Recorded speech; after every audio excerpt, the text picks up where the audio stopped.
Já com o estômago cheio, com o GLP-1 agindo, né? Ou já agiu. E para esse bloco, nós vamos focar na prevenção dos efeitos indesejáveis da cirurgia bariátrica. Nós falamos que o tratamento não termina na cirurgia e, portanto, a gente vai comentar agora sobre esse papel fundamental da equipe multidisciplinar acompanhando o paciente. Para isso, para nos acompanhar aqui na discussão, os nossos moderadores desse bloco, e eu gostaria de chamá-los ao palco, é o Dr. Thomas Zego, ex-presidente da Sociedade Brasileira de Cirurgia Bariátrica e Metabólica, e também a Paula Félix, jornalista, repórter especial da revista Veja.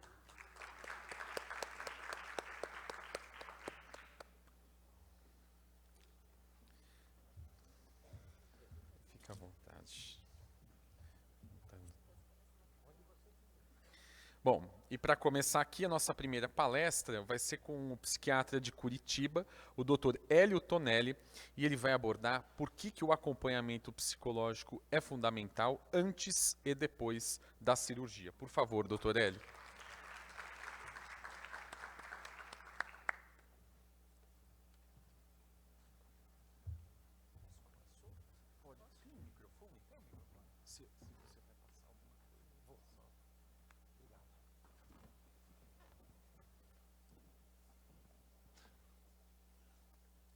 A minha apresentação? Ótimo. Boa tarde a todos. Obrigado à SBCBM pelo convite, à Veja. Eu sempre começo a minha apresentação com uma história que eu vou modificar hoje, porque eu estou falando também com pacientes.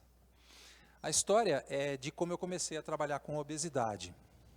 Eu comecei especificamente a trabalhar com obesidade há 14 anos com o Caetano Marquezini, que está aqui, depois de ter trabalhado em pesquisa com esquizofrenia e com autismo. Uma amiga minha, quando eu contei que eu ia começar a trabalhar com obesidade, ela me falou, putz, Hélio, você só gosta de coisa complicada? De fato. Quando eu comecei a trabalhar com obesidade, eu não sabia absolutamente nada a respeito de obesidade. Eu sabia aquele básico, que quase todo mundo sabe. Aquela história de que se você comer mais do que você é capaz de gastar, você vai engordar. E é com essa fórmula que eu comecei a trabalhar com obesidade especificamente em 2009.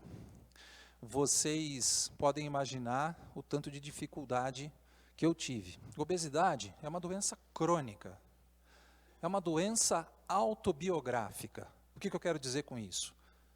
A obesidade vai acompanhar a vida do paciente que tem obesidade ao longo dela toda, mesmo depois da cirurgia. E é sobre isso que eu vou falar com vocês hoje. Muitas pessoas acham que o acompanhamento psicológico e o acompanhamento psiquiátrico é alguma coisa pró forma, é alguma coisa que responde a algum tipo de protocolo. E não é só isso. O acompanhamento em saúde mental para pacientes com cirurgia bariátrica é fundamental. E o que eu tenho observado nesses últimos 14 anos é que os pacientes que estão comigo, estão com os colegas da equipe de saúde mental, estão mantendo o peso depois da cirurgia bariátrica.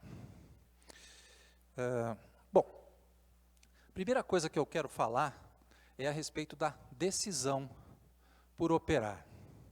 A decisão por operar é alguma coisa bastante complexa e bastante profunda em cirurgia bariátrica.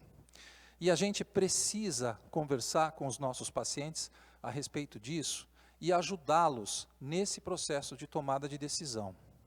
Muitos dos nossos pacientes têm uma ideia um pouco incompleta a respeito da cirurgia bariátrica.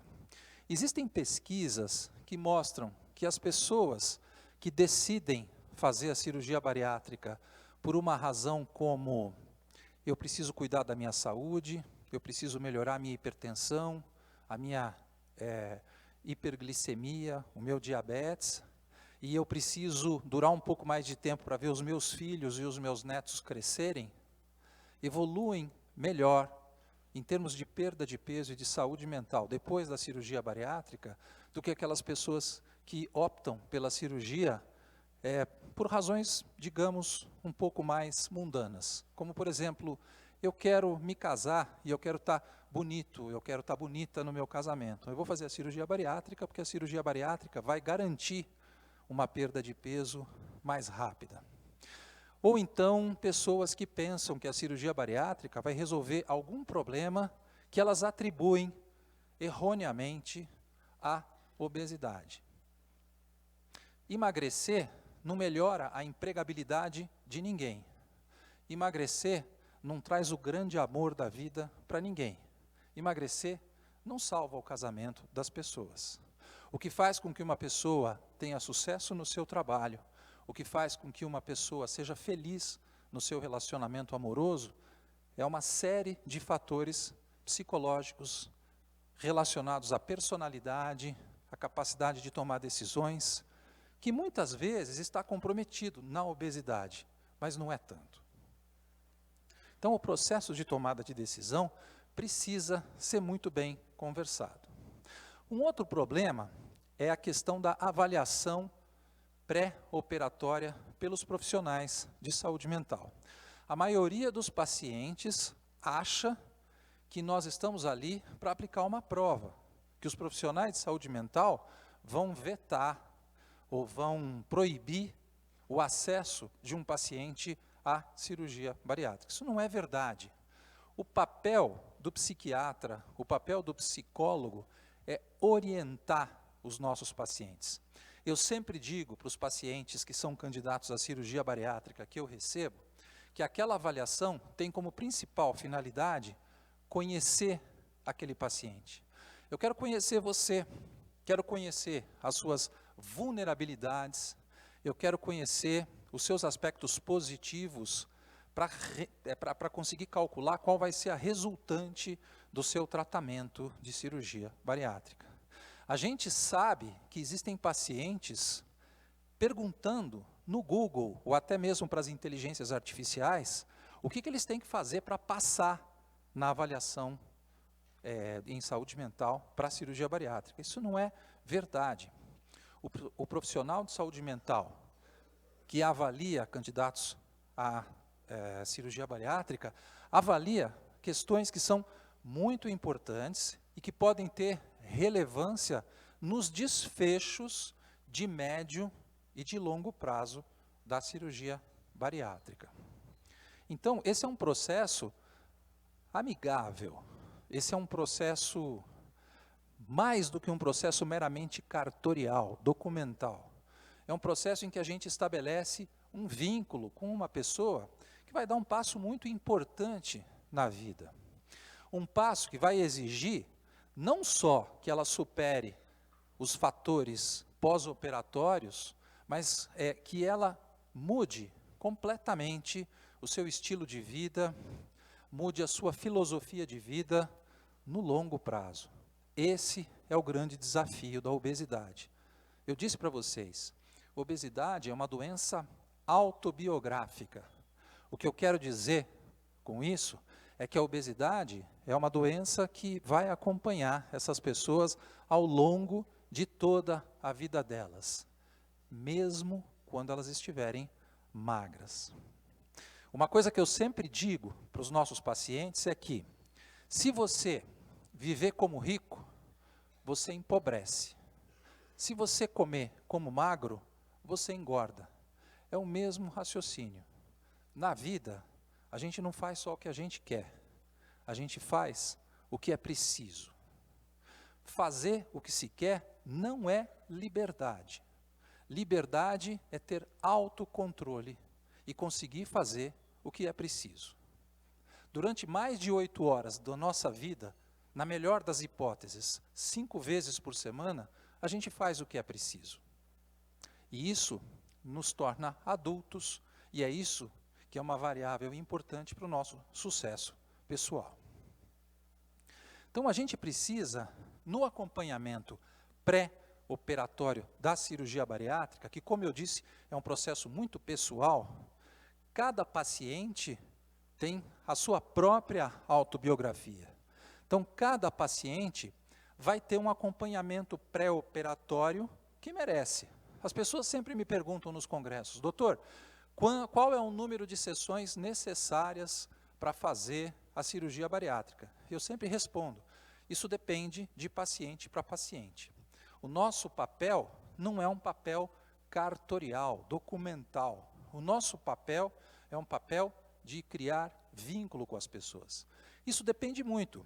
Vamos supor que a gente tem um paciente que, além da obesidade, é uma pessoa que tem um comportamento impulsivo, buscador de sensações, que gosta muito de novidades, que gosta de experimentar comidas, que tem como principal hobby cozinhar comidas calóricas para as pessoas com quem ele convive e que consome álcool de forma potencialmente problemática ao longo de toda a sua vida. Esse paciente vai ter um acompanhamento pré-operatório diferente daquele paciente com traços obsessivos de personalidade, que faz tudo certinho, que nunca teve problema de abuso de substâncias, que trabalha na mesma função há vários anos. Então, cada caso é um caso. Nesse acompanhamento, nós vamos endereçar uma série de fatores que são importantes e que são fundamentais para o sucesso da cirurgia bariátrica. A gente vai discutir também quais são as expectativas e a realidade por trás da cirurgia bariátrica. O ser humano tem expectativas. Quando a gente imagina um cenário no futuro, a gente imagina do jeito que a gente pode, do jeito que a gente quer. Mas dificilmente a gente imagina, de fato, como a realidade é. E a gente não leva em conta diversos fatores. Como tudo na vida, a cirurgia bariátrica implica numa série de mudanças, numa série de variáveis, que as pessoas, muitas vezes, não prestam atenção e que precisam começar a prestar atenção. Eu sempre digo que a cirurgia bariátrica não vai resolver a vida de ninguém. Não vai melhorar casamento, não vai melhorar a empregabilidade, não vai melhorar o relacionamento delas com as outras pessoas. A melhora, esse tipo de melhora vem da melhora da autoestima, da melhora da sensação de autoeficácia, que é aquela sensação que os nossos pacientes precisam sustentar para conseguir mudar de vida. A gente precisa acreditar que é possível aderir a uma rotina de atividades físicas diárias. Cada vez que eu e a minha mulher levantamos às 5h15 da manhã, muitas vezes no frio de Curitiba, para ir fazer o nosso exercício físico, a gente pensa, putz, como é difícil. A gente sempre diz, é muito complicado, que vontade de ficar deitado aqui na cama. Toda vez que a gente volta maior, a gente volta melhor. A gente volta sabendo que a gente sempre se arrepende de não ter ido. E nunca se arrepende de ter ido. É esse tipo de informação que nós precisamos dar para os nossos pacientes. Toda vez em congresso as pessoas me perguntam, Hélio, o que a gente precisa fazer para melhorar a adesão dos nossos pacientes ao acompanhamento pós-operatório psiquiátrico? Eu sempre digo, surpreender os nossos pacientes.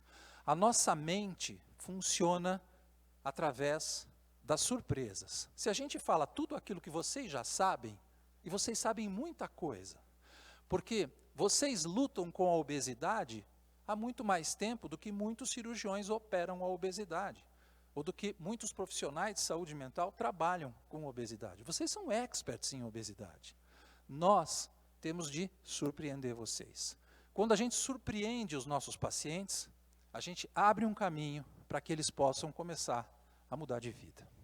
Então esse é um papel muito importante da sua relação com o seu profissional de saúde mental. Uma questão muito interessante é o pós-operatório imediato. No pós-operatório imediato, os pacientes se preocupam muito se eles vão ter fome. Eu acho que eu já atendi mais de 2.000 pacientes do Caetano. E se eu vi 4 ou 5, se eu vi 10 pacientes que se queixaram de ter morrido de fome depois da cirurgia, foram muitos. Esse não é o principal problema. Eu até acho que a sua vida magra, no curto prazo, nem vai ser tão complicada. É o que a gente chama de período de lua de mel da cirurgia bariátrica. É aquele período em que a maior parte dos pacientes consegue perder peso sem fazer muita força, sem dar muito de si. Mas o casamento não é só a lua de mel. O casamento é uma relação para toda a vida. E você precisa cuidar dessa relação desde a sua lua de mel. Se você não cuidar do seu casamento, ele pode virar um infortúnio. E é isso que eu digo. Nós precisamos, o tempo todo, surpreender vocês, os nossos pacientes, para que a gente possa criar caminhos nas mentes de vocês para mostrar que a obesidade é uma doença autobiográfica e que a todo momento precisa ser respeitada. E como a gente respeita a obesidade pós-cirurgia bariátrica? Cuidando da gente, sabendo que a gente não pode fazer só o que a gente quer, a gente precisa fazer o que é preciso, a maior parte do dia. E quando a gente consegue, a gente tem um aumento muito importante da nossa sensação de autoeficácia. A autoeficácia é você poder saber dizer, eu consegui. Não existe nada melhor do que isso.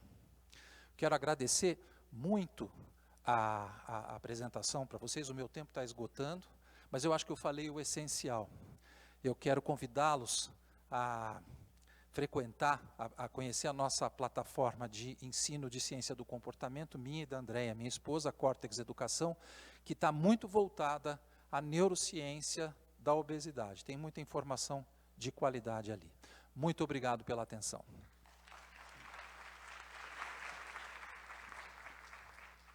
Obrigado, doutor Hélio, discutindo esse aspecto fundamental de saúde mental, né, em todos os sentidos. Para a gente continuar aqui, vamos falar de um assunto que gera bastante dúvida após a cirurgia, né, que é a parte da dieta.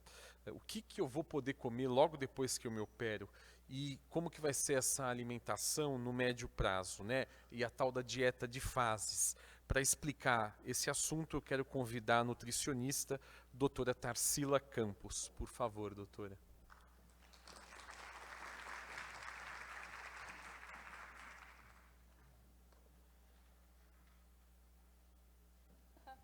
Boa tarde. Bom, né, gente? Sala cheia, todo mundo em casa, fala de comida. Talvez eu vou falar uma parte da comida aqui que nem todo mundo quer dizer. Quando decide fazer a cirurgia, talvez seja o mundo das dúvidas, mas queria até falar assim, o que eu vou poder comer depois da cirurgia, antes de entrar nas fases? Gente, vai poder comer de tudo. Ninguém aqui trata a obesidade para não comer. Acho que isso é o mais importante da gente falar. Mas a gente tem fases de pós-operatório, porque a gente tem que lembrar, aí, desde manhã, vocês estão conversando aí com os cirurgiões, que conversou com vocês, sobre as técnicas, sobre o que muda, e a gente tem que, dentro da parte da nutrição, tentar trabalhar. Eu falo que até uma forma da gente fazer uma fisioterapia, né? Se a gente faz uma cirurgia ortopédica, ninguém sai correndo no dia seguinte. Então, se eu vou fazer uma intervenção cirúrgica no aparelho digestivo, eu também tenho que ir aos pouquinhos fazendo com que o corpo reaprenda a fazer digestão. Então, esse é o grande objetivo. Acho que o mais importante é deixar claro que quando a gente fala de evolução de consistência de dieta, quando a gente fala das fases nutricionais do pós-operatório, não tem como objetivo a gente falar que eu perdi peso porque eu fiz dieta líquida, ou em algum momento da nossa vida de pós-cirurgia voltar para a dieta líquida.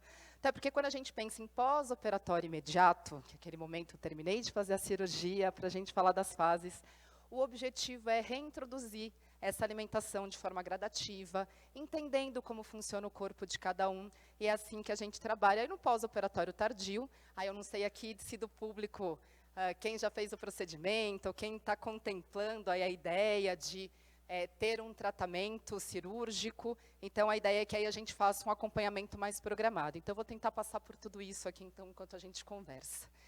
Então, como a gente falou, no pós-operatório imediato, que é principalmente onde a gente fala das fases, a gente vai introduzir essa alimentação de uma forma mais gradativa. E aqui eu trouxe mais ou menos um quadro, eu vou falar de cada um deles, e a gente passa basicamente por texturas de dieta que vão do líquido até a alimentação sólida. Óbvio que cada equipe tem um protocolo, e isso aí é muito individualizado da forma como cada um vai receber tudo isso, mas eu vou tentar explicar um pouquinho de como que seria a base, mais ou menos, de cada uma dessas fases no pós-operatório. Lembrar que, independente da fase que a gente esteja, o acompanhamento com a equipe é importante, porque cada um vai ter um olhar e vai ajudar vocês a conseguirem ter um caminho muito saudável ao longo dessa jornada, que é o que a gente busca. Então, basicamente, a primeira fase que a gente fica depois da cirurgia é a dieta líquida. Qual que é o objetivo aqui? Fazer vocês sofrerem, gente? De forma nenhuma. É para a gente conseguir nutrir de alguma forma, sem dar tanto trabalho digestivo para o corpo. Então, normalmente é uma dieta onde a gente controla o volume que a pessoa toma por vez desses líquidos. E dentro dos líquidos que a gente tem ali prescritos, a gente vai ter líquidos que hidratam o corpo, principalmente a água. A água é o nosso principal líquido para hidratar, e a gente tem líquidos que também vão fornecer nutriente, como água de coco, suquinhos mais coados, o tal do caldo salgado, que dá para a gente fazer com um pouquinho de tempero, tá, gente? Não precisa ser aquela coisa sonsa, não. E aí a gente vai distribuindo isso ao longo do dia. O volume para tomar também vai depender de protocolo da equipe, então é super importante que quem se submeta ao procedimento siga ali a orientação da própria equipe, isso é de forma individualizada, e o tempo de duração dessa dieta líquida também, mas normalmente em torno de uns 15 dias, até 7 a 15 dias, aí as pessoas ficam, e em algum momento a gente acrescenta um pouquinho de proteína. Se alguém aqui hoje, a gente tem muita informação da internet, proteína é um dos nutrientes mais importantes que a gente tem no pós-operatório, e aí essa dieta líquida em algum momento entra um pouquinho de leite, um pouco de iogurte, e aí a gente consegue já entregar um pouco de proteína para vocês nessa fase. Depois dessa, basicamente a gente vai para uma fase que chama dieta pastosa.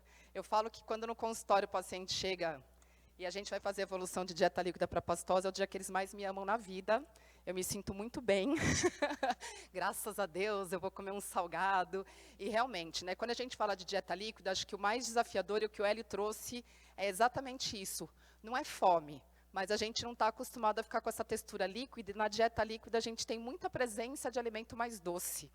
Então, o que fica mais desafiador, muitas vezes, durante a dieta líquida é a falta do salgado. E na pastosa, a gente resolve isso muito bem. Porque aí já tem o famoso purezinho de batata, a gente já consegue entrar com arroz, com caldinho de feijão. A proteína, normalmente, a gente estimula a fazer como se fosse um patê proteico. Então, já dá para usar uma carne moída ou um frango desfiadinho, batido com cream cheese ou com queijinho junto. Então, já é uma fase que a gente começa a estimular mais alimentos e trabalhar essa padronização do salgado. Quantidade a gente também vai adaptando, e a duração eu sempre vou deixar aqui de forma individualizada, porque a gente tem diferenças de protocolos. Sem esquecer, gente, da hidratação. Entre os intervalos de alimentar, sempre hidratar com água, e ser água mesmo. A água é o líquido mais importante, como eu já falei, e o importante aqui é mastigação. Nossa, Tarsila, vou mastigar purê? Vai mastigar purê, gente. A gente tem que lembrar de mastigar, porque a gente esquece. E isso não é nem de cirurgia, tá, gente? Hoje, clinicamente, pensando em alimentação saudável, a gente tem que lembrar que a mastigação é importante. Depois dessa, a gente tem a dieta branda, que é aquela dieta tudo mais cozidinho, que a gente já está caminhando para chegar numa dieta mais sólida. Então, aqui já entra o arroz, já entra o feijão, já entra a carne moída, já entra uma almôndega, um hamburguinho caseiro. O que a gente evita principalmente?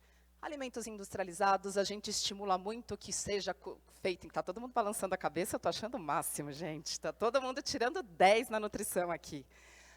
Os leites e iogurtes que a gente usa muito, as frutas a gente ainda usa cozida, então lembrar que durante todo esse período a gente não usa nada, a gente não estimula tanta fibra, porque nesse momento de adaptação da digestão, a gente evita, a gente sabe que fibra dá mais trabalho de digerir, então a gente vai esperar estar lá na alimentação mais sólida para fazer a inclusão. Mais uma vez, hidratar bem com água. Se tiver dificuldade de hidratar, porque às vezes é um desafio, quem aqui já passou pelo procedimento cirúrgico sabe que a água às vezes é um desafio, então uma das coisas que a gente orienta é saborizar a água com um pouquinho de hortelã e deixar a água bem gelada, porque aí sua tolerância é melhor. Então, se alguém aqui ainda tem dificuldade com água, pega a dica e sempre mastigar lentamente. Por que a gente fala tanto de mastigação? Porque tem muita gente que fala, lógico, vai fazer cirurgia, não vai conseguir comer, vai ficar passando mal toda hora, lógico que emagrece. Não é objetivo passar mal com o que come. Então, se está passando mal com o que come, procura equipe, rever velocidade de mastigação, ver se não tem líquido junto com refeição, porque não é para ficar tendo esse tipo de sensação no momento da alimentação. Pelo contrário, é comida que vai ajudar a gente a otimizar resultado no longo prazo. E a gente chega na famosa dieta geral, que aí é vida, é reeducação alimentar. É tudo aquilo que talvez sempre a gente viu que era importante fazer, mas que antes da cirurgia a gente não tinha como conseguir colocar isso tudo em prática. E por quê?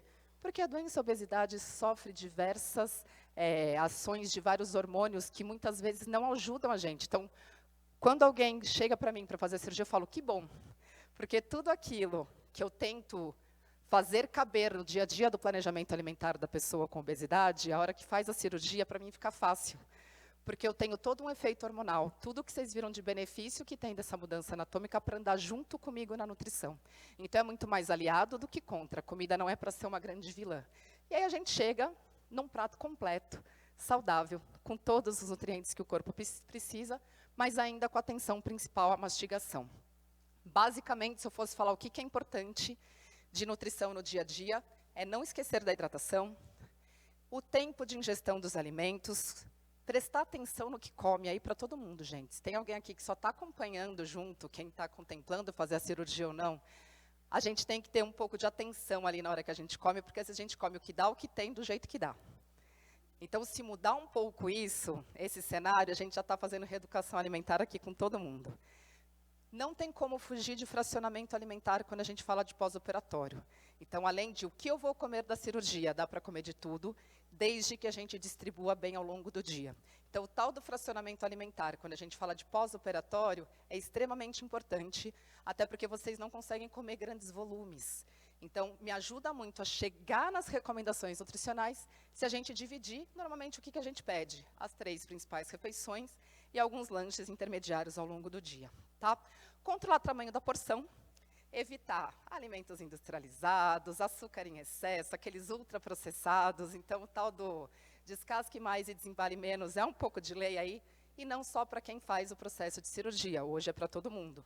Evitar suco concentrado, que é uma coisa que também, pensando em alimentação saudável, a gente pede para todo mundo, e priorizar sempre a mastigação. E aí eu até falei, vou pôr um slide especial de mastigação, porque isso talvez seja o que a gente mais repete no dia a dia. Então, o repetir aqui é, mastigou? Prestou atenção? Descansou o talher entre as garfadas? Uma coisa que a gente estimula muito na nutrição é, desde o pré-operatório, a gente falar de, já treina a mastigar antes, já começa a fazer esse exercício, porque é realmente um hábito. A gente come rápido. A gente senta em qualquer lugar, come em 10 minutos, a gente foi estimulado ao longo da vida corrida a fazer isso. E o processo de pós-operatório, ele é para o longo prazo. Uma coisa, estou com 1 mês de cirurgia, 2, 3, 4, 5 meses, está todo mundo ali Caxias, comendo, descansando o talher. Vai com 1 ano de cirurgia. Já estou correndo, pegando o filho na escola, voltando para trabalhar, marcando reunião na hora do almoço. Então, talvez seja isso que a gente também tem que rever, porque a vida não é linear, mas o processo de mastigação ele tem que estar sempre presente. E para todo mundo, não é a cirurgia. Hoje eu falo de mastigação com qualquer pessoa. Tudo bem? Então, pós-operatório imediato, a gente introduziu a dieta, fez a adequação, prevenir carências e favorecer o processo de cicatrização. E a gente tem algumas coisinhas a mais além da nutrição, quando a gente pensa em pós-operatório, que é, bom, mexemos na anatomia do estômago e do intestino, dependendo da técnica. Eu estou mexendo na forma de absorver algumas vitaminas. Tarsila, preciso tomar vitamina? Sim, mas meus exames estão bons. Que bom. Para manter exame bom, quando eu faço qualquer procedimento cirúrgico, o suplemento vitamínico de uso diário é extremamente necessário. O que acontece é, às vezes, mesmo fazendo uso do suplemento diário, que hoje a gente tem muita possibilidade, gente, se é cápsula, se é mastigável, se é... Não vou entrar aqui nesse mérito, porque, graças a Deus, hoje a gente tem muitas marcas e vitaminas muito boas disponíveis, mas o importante é, independente da técnica, o suplemento de vitamina ele tem que ser presente, e os exames regulares, por quê? Se essa vitamina não for eficiente em manter os níveis certos, aí a gente trabalha junto com a equipe médica para repor aquilo que for necessário, dependendo do que a gente tiver ali nos exames. Mas vitamina para sempre, tudo bem? E outra coisa que é desafiador, gente, eu sei, mas é importante a gente lembrar da proteína. A gente fala bastante de proteína, a gente muda a forma de tolerar. Aqui é um gráfico só para explicar para vocês. Tem no pré-operatório, depois de 3 meses de cirurgia, de 6 meses. É comum diminuir a quantidade de proteína que come, por várias questões. Pelos próprios efeitos da cirurgia, pela questão, às vezes, de tolerar realmente. Então, de forma individualizada, quando a gente mantém o acompanhamento com a equipe, a ideia é a gente tentar entender o quanto essa proteína está fazendo parte e ajudar vocês a colocarem a proteína em uma quantidade ideal. O que é ideal, Tarsila? A gente fecha ali mais ou menos, para falar de uma moda geral, porque eu não consigo falar com cada um de vocês individualmente, infelizmente, mas pelo menos 60 gramas de proteína por dia. Será que é fácil? Olha o grande desafio. Eu tomo um copo de leite de manhã, são só 7 gramas de proteína. Se eu pego lá uma fatiazinha de queijo, são 2 gramas de proteína. Queijo branco, 2 colherinhas de sopa de carne moída. E às vezes a gente não consegue nem 2 colheres, né? Come uma e olhe lá. Em 2 eu tenho 10 gramas de proteína. Então, olha o trabalho que a gente tem para tentar chegar nisso. Então, aqui, de uma forma só educacional, esse é o slide que eu quero que todo mundo tire foto, quem está contemplando a cirurgia, quem já fez, quem pretende fazer, quem faz tempo que não volta com a equipe. E faz um olhar aí de como que está a distribuição de proteínas de vocês ao longo do dia. E aqui embaixo eu deixei também algumas quantidades para chegar em 25, 30 gramas. Por isso que fracionar a proteína ao longo do dia e talvez tentar colocar a proteína ao longo do dia é tão importante. E aí o que eu brinco com todo mundo é, ai, Tarsila, mas às vezes me dá uma vontade de doce, mesmo eu que já fiz a cirurgia, isso pode acontecer. E eu falo que o problema não é colocar o doce, é deixar de fazer o que precisa. Então, sempre faz uma reflexão, um olhar aí do que está acontecendo, procura a equipe e vamos tentar colocar junto para cumprir. Uma coisa que eu gosto muito é de falar do prato bariátrico, porque eu acho que ajuda muito para vocês no dia a dia organizar a refeição. Então, eu estou falando, já estou lá na dieta sólida, já estou conseguindo colocar tudo. Programa sempre de colocar metade do prato com a proteína e depois o restante do prato. Coloca lá uma verdura, um legume, um pouquinho de carboidrato, mas sempre priorizando a proteína e mantendo mastigação, as vitaminas, a hidratação. Hidratação com água. Não é incomum hidratar com água de coco. O que acontece se eu hidrato com água de coco?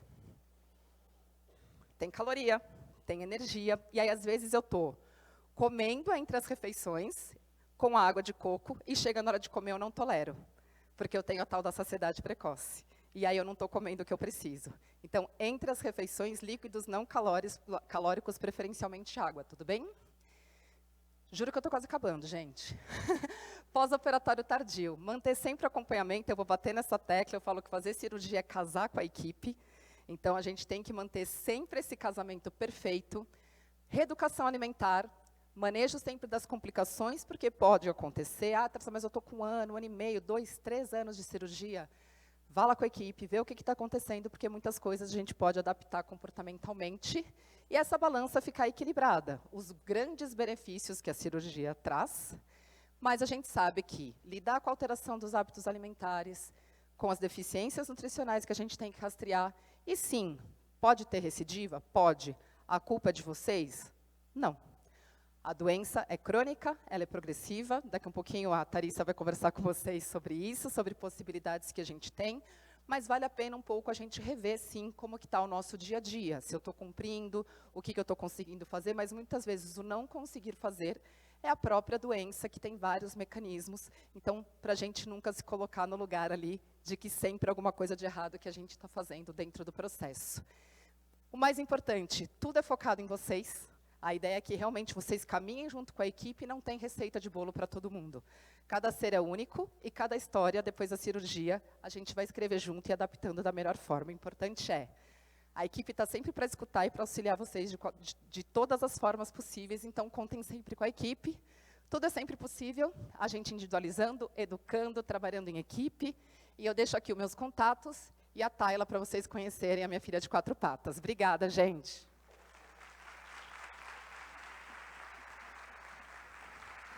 Obrigado, doutora Tarsila. Esclarecidos agora sobre as questões da dieta. Muito bem, agora, na nossa próxima palestra, Eu quero chamar, acho que é o convidado que vem do ponto mais distante do Brasil hoje, que é o cirurgião bariátrico, o Dr. Márcio Cortez, que vem lá de Manaus, para abordar o tema...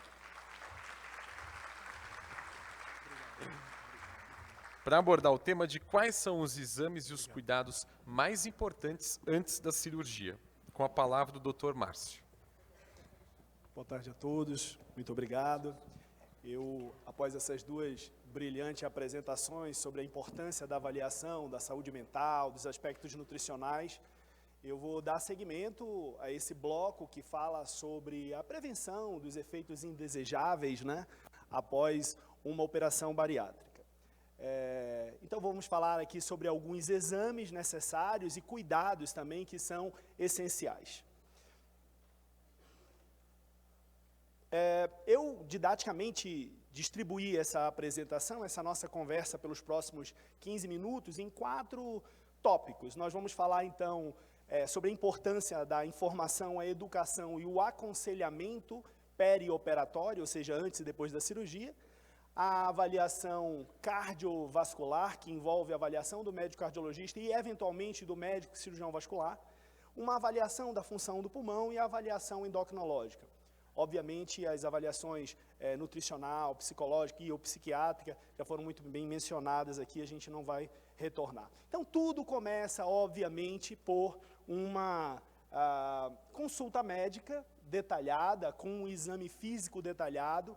Alguns colegas costumam ter seus protocolos individuais de avaliação, eu trouxe aqui o nosso. Dentro desse protocolo, obviamente, é necessário uma avaliação antropométrica.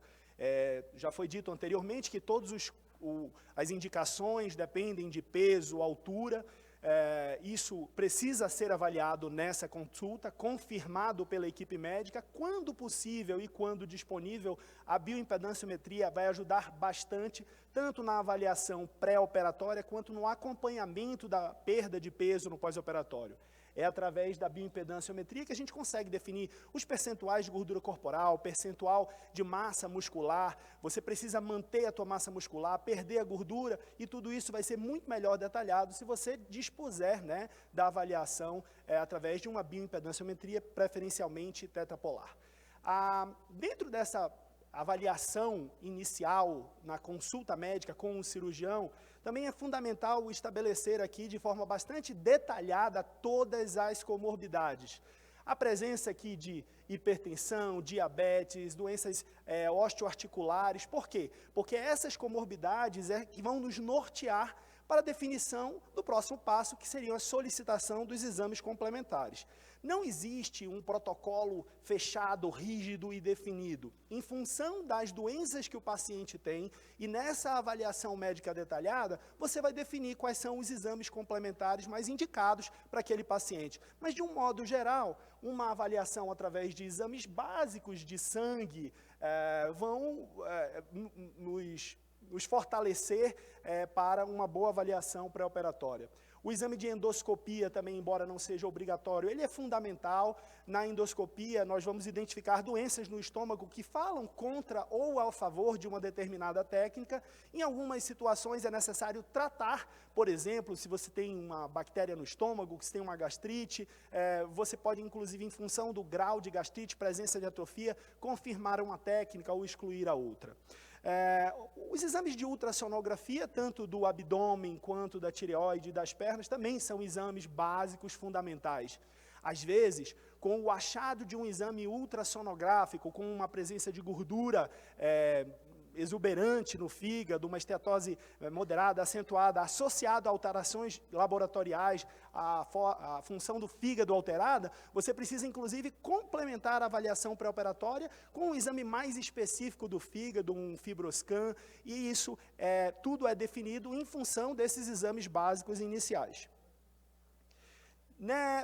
Também é muito importante, dentro dessa fase de informação, educação e aconselhamento, a difusão dessas informações relativa a toda a jornada do paciente. Muitas equipes trabalham ainda hoje, e isso é fundamental ser dito, com as reuniões de preparo pré-operatório. Elas podem ser presenciais ou online, elas são muito importantes. As cartilhas de orientação, que as equipes eventualmente ainda trabalham, são importantes. Você precisa ler a cartilha, interpretar, esclarecer as suas dúvidas com o teu cirurgião. E a apresentação, a aplicação lá do termo de consentimento livre e esclarecido também é uma etapa importante. É aquele documento que todos vão assinar, e aí todas as dúvidas relativas ao procedimento vão ser esclarecidas, porque obviamente o teu cirurgião vai escolher a técnica que ele julgar mais adequada para você. Nós também consideramos muito importante o uso desses recursos de mídia durante a avaliação inicial, durante a consulta. Você passa ali um vídeo, eu estou mostrando aqui para vocês de uma das técnicas, que é o MyPass, mas o teu médico vai decidir com você qual é a melhor técnica, ele vai lá te explicar, e ele pode lançar mão aqui de ilustração, vídeo. Isso faz com que você entenda melhor o processo. Se você entende bem toda a jornada pela qual você precisa passar, você vai ser muito mais proativo no teu tratamento, e isso é importante. Outra ferramenta fundamental são esses recursos que a Sociedade Brasileira de Cirurgia Bariátrica e Metabólica deixa à disposição do paciente.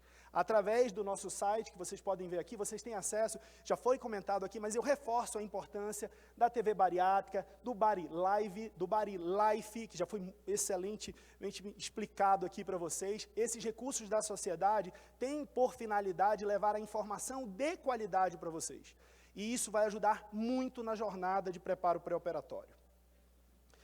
Essa informação de qualidade, a educação e aconselhamento são tão importantes que essa publicação científica aqui, de uma grande revista, dá um grau de recomendação tão forte para informação, educação e aconselhamento, quanto a interrupção do tabagismo, interrupção do abuso de álcool e a perda ponderal pré-operatória.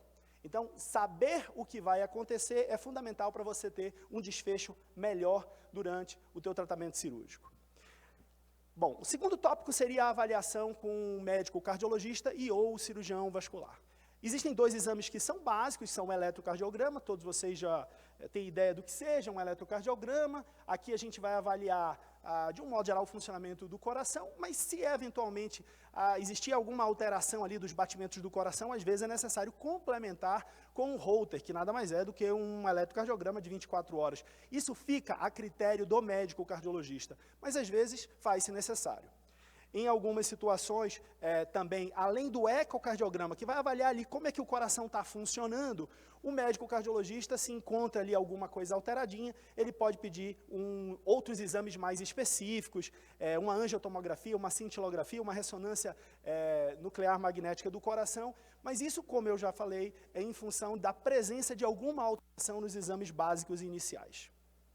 O teste ergométrico, a gente faz uma observação, não é todo o paciente candidato ao tratamento cirúrgico da obesidade que vai conseguir realizar o teste ergométrico. Vocês sabem que existe em algumas situações uma dificuldade aí de deslocamento, essa mobilidade para realizar o teste ergométrico às vezes fica comprometida, e aí o cardiologista precisa lançar mão de outro exame, e ele pode fazer de forma bastante segura.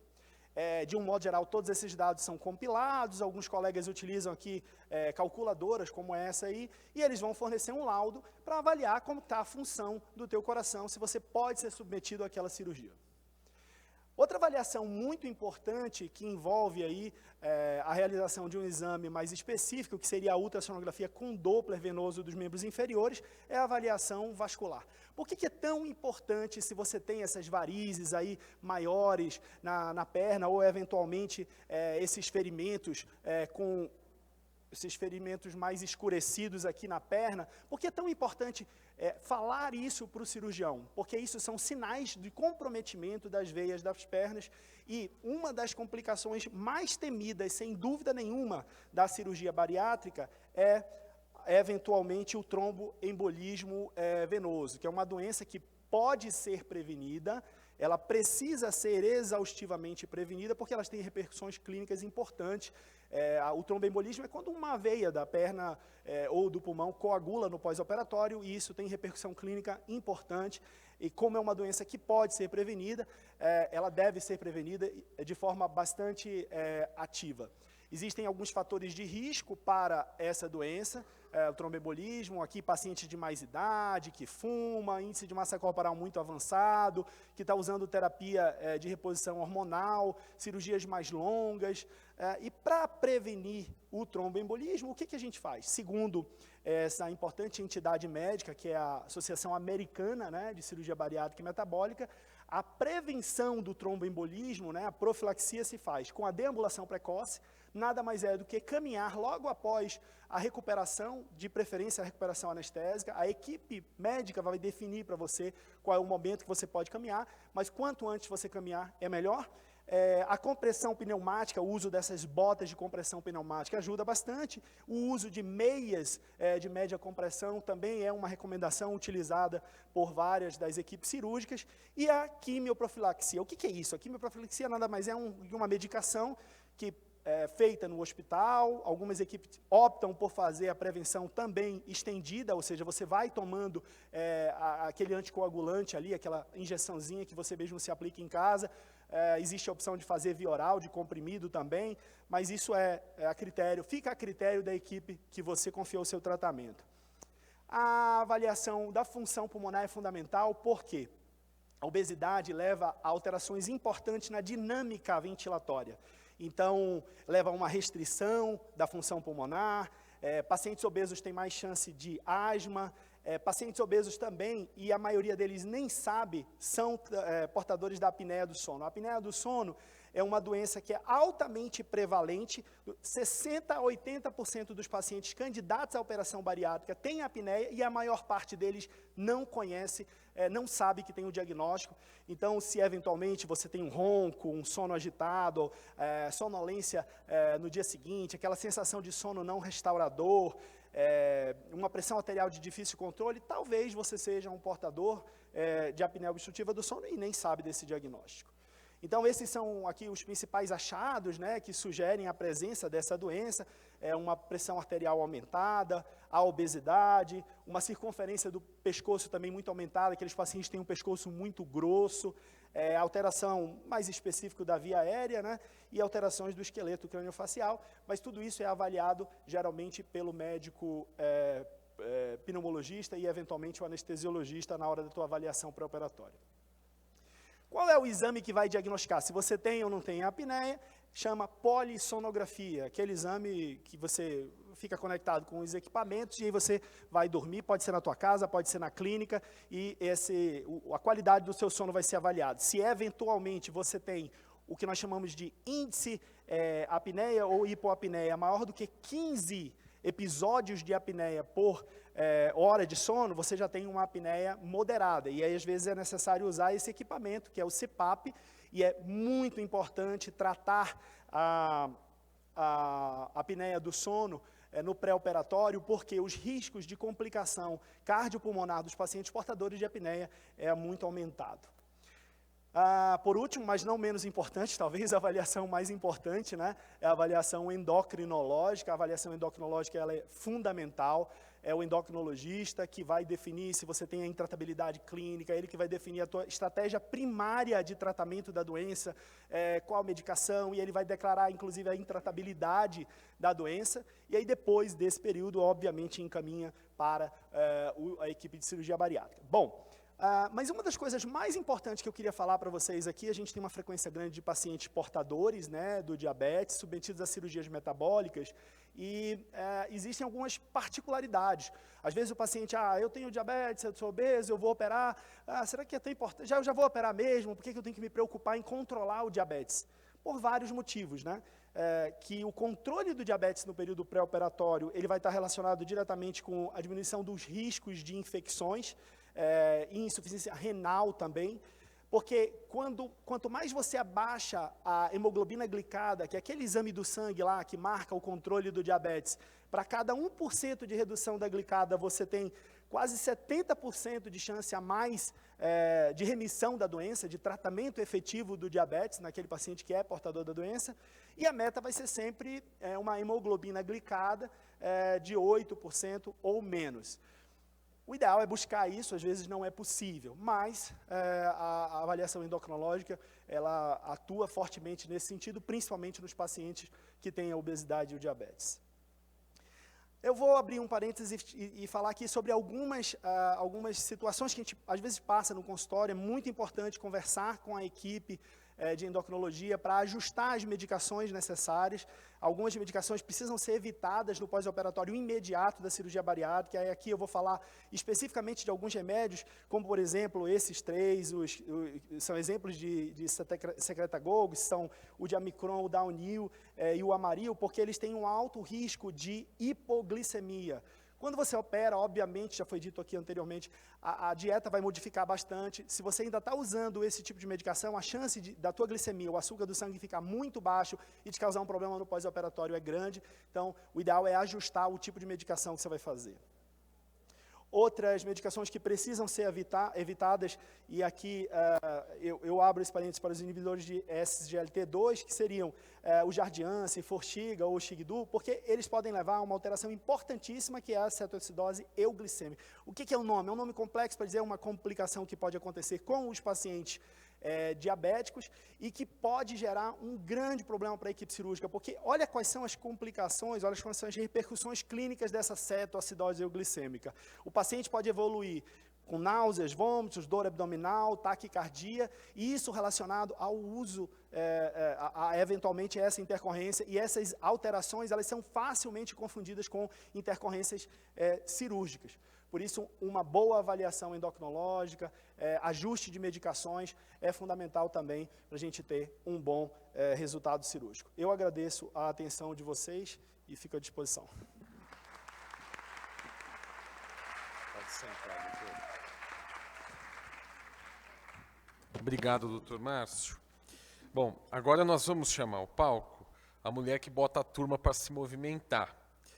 Eu quero convidar a educadora física, a doutora Cristina Aquino, que vai falar sobre o papel da atividade física depois da cirurgia. Por favor, doutora Cristina. Obrigada, Diogo. Ela já chegou até... Já cheguei de Madonna. De Madonna, né? Só queria o passador de slides. O passador está com você? Isso. Boa tarde, pessoal. Mais forte, né? Vamos acordar. Boa tarde, pessoal. Aí sim, hein? Não quero expor ninguém, mas quem é que faz atividade física aqui? Ai, que delícia, ganhei o dia. Bem, vamos lá então. Eu vou passando essa parte inicial aqui. A gente já falou, né, já foi muito bem falado que a cirurgia é o tratamento mais eficiente no tratamento da obesidade. E também a importância de implementar esses hábitos saudáveis e continuar o segmento com a equipe, se você quiser ter esse sucesso no longo prazo. Do ponto de vista de atividade física, o que a gente precisa de mais urgente é administrar a perda de massa muscular. E eu já escutei, e vocês vão até achar graça, mas eu já escutei muito pessoas perguntando, gente, mas perder massa muscular não vai me deixar mais leve? Isso é ruim mesmo? E eu quero trazer para vocês aqui alguns motivos, alguns argumentos do porquê perder massa muscular é muito, muito ruim. O primeiro deles é que o músculo é um grande consumidor, ele é um grande gastador de calorias. E quando você perde massa muscular, o que acontece com o seu metabolismo? Cai também. Isso deixa você vulnerável a não perder tanto peso quanto você poderia e o pior, ter recidiva de peso, engordar de novo. A musculatura esquelética ela também é responsável pela sustentação do seu esqueleto e pela proteção da sua articulação. Então você vê, antigamente, hoje em dia já mudou esse cenário, mas você via a pessoa com postura de bariátrico. E caiu a postura, caiu a massa muscular, você fica suscetível a ter desvio na coluna. A musculatura esquelética também absorve o choque mecânico e você fica mais suscetível a ter lesões articulares e dores. Então, isso é um grande problema. Estudos mostram hoje em dia para a gente que a perda de massa muscular, junto com a perda de força, o que a gente chama de sarcopenia, você já deve ter escutado, ela está associada com o desenvolvimento de doenças cardíacas, alguns tipos de câncer, como a gente viu aqui, depressão, tá? Alzheimer e o pior de tudo, morte precoce por diversas causas. O quarto motivo que eu vou dar para vocês aqui, e eu estou falando aqui eu até coloquei entre parênteses, né, a flacidez muscular, certo? Gente, isso, vocês sabem, tem um impacto terrível na autoestima. Sem contar que se você precisar da cirurgia reparadora, pode não ter os melhores resultados, afinal de contas, aquela sobra de pele, ela tá naquela caminha que é o músculo. Se o músculo está flácido, talvez a tua expectativa com o resultado da cirurgia plástica não seja tão legal assim. E esse quinto motivo que eu vou te dar agora é talvez uma das descobertas mais fascinantes da ciência nas últimas décadas, a de que a musculatura esquelética é um órgão endócrino.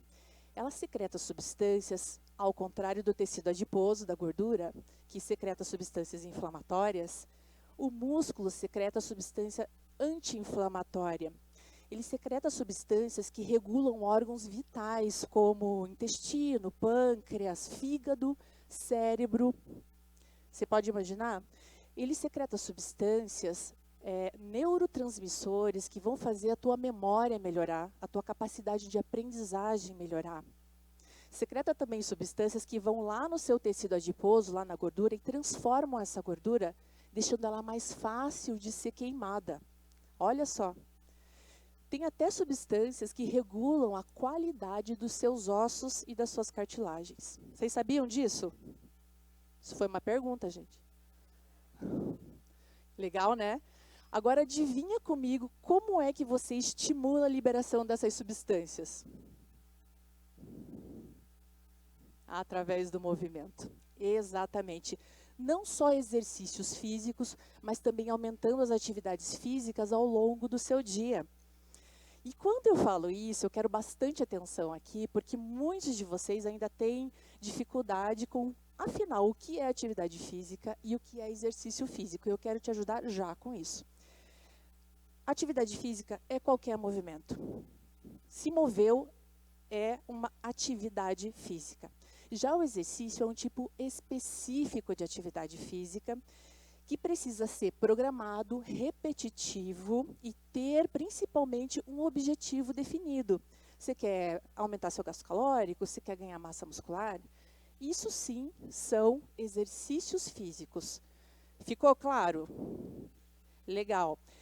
E é justamente usando tudo isso, ou seja, implementando um estilo de vida ativo, que você vai colher os melhores resultados no longo prazo. Mas para que, então eu estou falando que ele precisa ser programado, então eu vou dizer que eu preciso de um programa de treinamento físico, certo? Nesse programa, nesse pacote, você tem que colocar exercícios, principalmente para vocês que passaram pela cirurgia, mas quem ainda vai passar pela cirurgia é importante, porque vai com créditos. A gente sabe que tem perda de massa muscular. Então, são esses exercícios que vão ajudar vocês a administrarem essa perda de massa muscular, que vocês já viram que é extremamente importante. Ai, prof, mas eu odeio academia. Eu já escutei muito isso. Vocês já escutaram? Tem alguém que não gosta de academia aqui? Muita gente não gosta de academia. A gente treina em casa. Para ser um exercício de força, não precisa ser musculação. Qualquer exercício que você use uma resistência contra o movimento, que seja o peso do teu corpo, que seja um elástico, que seja o pezinho que você compra e faz em casa, tudo isso é exercício de força, tá? Só precisa ser programado por um profissional especializado, certo? Junto nesse pacotão, eu também preciso dos exercícios aeróbicos, aeróbio, cardio, podem chamar como quiserem. Esses são os caras que vão aumentar o seu gasto calórico, que vão diminuir a gordura, ensinar o seu corpo a utilizar melhor essa gordura, esse carboidrato, baixar o açúcar no sangue, te dar mais disposição. E junto com o exercício de força, ele vai prevenir aquelas doenças que eu falava um pouco antes, certo? E dependendo da necessidade, a gente pode agregar esses exercícios de flexibilidade, coordenação. Mas, prof do céu, que horas que eu vou fazer tudo isso? É muita coisa, eu não tenho esse tempo disponível. A resposta para vocês chama-se circuito intervalado. Nesse tipo de exercício, você vai fazer Um exercício de força, um que aumenta a frequência cardíaca. Um de força, um que faz a frequência cardíaca aumentar. Minhas alunas estão tendo resultados sensacionais com 15 a 20 minutos por dia sem sair de casa. Então, é possível sim fazer, não tem desculpa. Mas que para tudo isso dar certo para você, a gente precisa ficar atento, porque o treinamento ele tem que respeitar alguns princípios para que ele funcione, para que você não se frustre. Porque a gente vem de uma longa história de começar academia, para academia, começar exercício, para exercício, não é mesmo? Não é assim? É assim. Então, fica de olho nesses princípios que eu vou te contar agora. O primeiro deles é especificidade. Isso quer dizer que o exercício precisa ter a vocação para estimular o teu corpo da maneira que ele precisa. Não vai ganhar massa muscular fazendo dança de salão, caminhando no parque. Infelizmente, tem que ser específico para aquilo que você precisa, certo? O segundo princípio é progressão e variabilidade.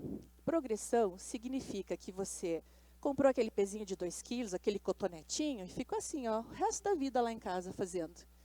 Chega uma hora que não funciona, tá fácil, tem que aumentar. Isso vale para o cardio também, gente. Então, tem que sempre progredir essa carga, essa intensidade. E a variabilidade diz respeito a quanto mais estímulos você trouxer para o seu corpo, melhor será o seu resultado. Por isso que o professor está sempre trocando o seu treino, ou deveria, pelo menos. Então, é velocidade de execução, o intervalo, o tipo de exercício, tudo isso tem que variar ao longo do tempo. E, gente, isso tudo tem que ser avaliado, prescrito e controlado por um profissional de educação física que conhece a bariátrica, que estudou esse processo. E você já vai entender o que eu estou falando. O terceiro é o mais triste de todos, não me xingue, não fui eu que fiz, mas é isso mesmo, reversibilidade. Parou de treinar, em poucas semanas volta ao estágio original. Injusto, porém verdade. E esse último, eu queria até colocar umas estrelinhas para você ficar bastante atento a esse individualidade biológica.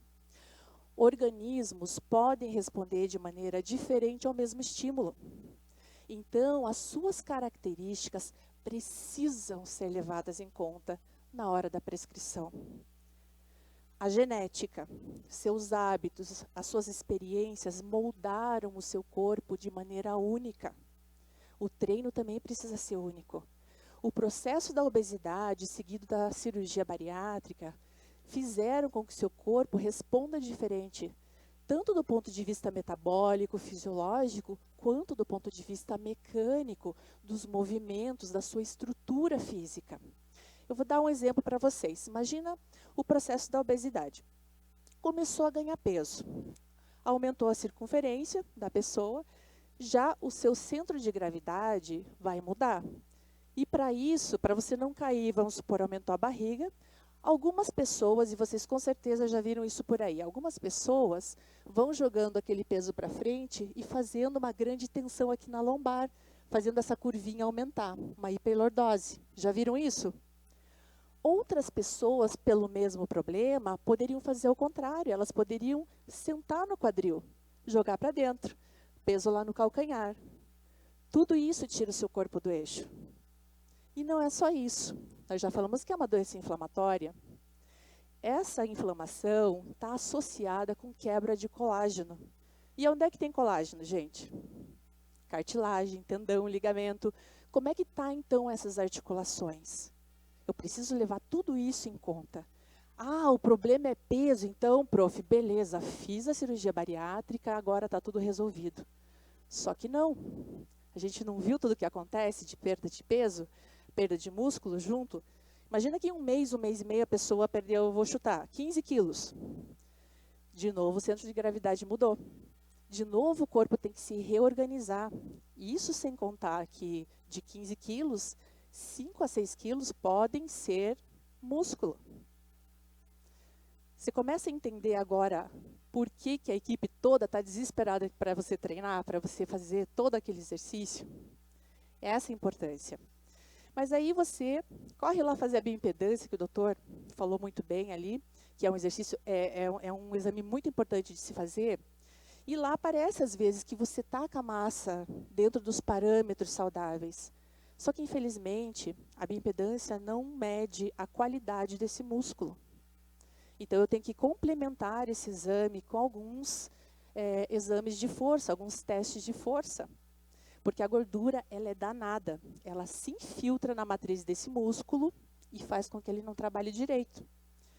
Nem sustentando o seu esqueleto, nem prevenindo as dores e lesões nas suas articulações, nem liberando aquelas substâncias benéficas que a gente comentava agora há pouco, e também te deixando com maior chance de ter recidiva de peso.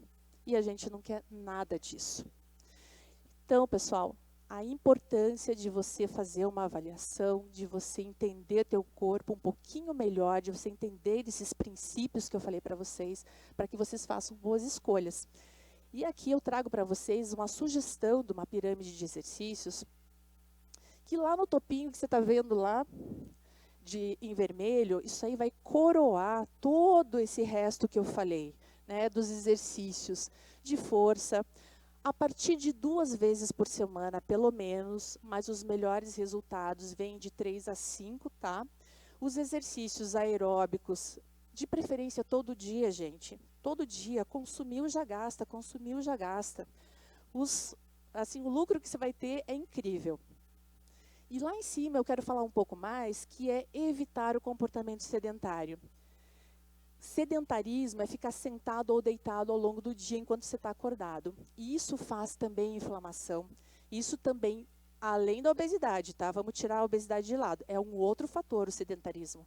Ele também causa doenças, ele também vai contribuir para que você não tenha os resultados que você gostaria. Então, no máximo 6 horas sentados por dia, sendo que a cada 1 hora, 1h30, no máximo 2, levante, caminhe um pouquinho. Fica 5, 6 minutos em pé, que nossa, libera um monte de substâncias boas, como a gente viu, impede que você tenha trombose, gasta mais calorias, tudo de bom, certo? E ali, na base da pirâmide, agregue mais atividades ao longo do seu dia. Deixa o carro mais longe, usa as escadas, leva o pet passear, todo movimento conta. E sobre as escadas, só nos meus últimos segundos aqui, ao contrário do que diz a lenda aqui para baixo, tudo santo ajuda, Para cima, você tem mais fibras musculares te ajudando a subir. Para baixo, você está freando o movimento e deixa mais vulnerável.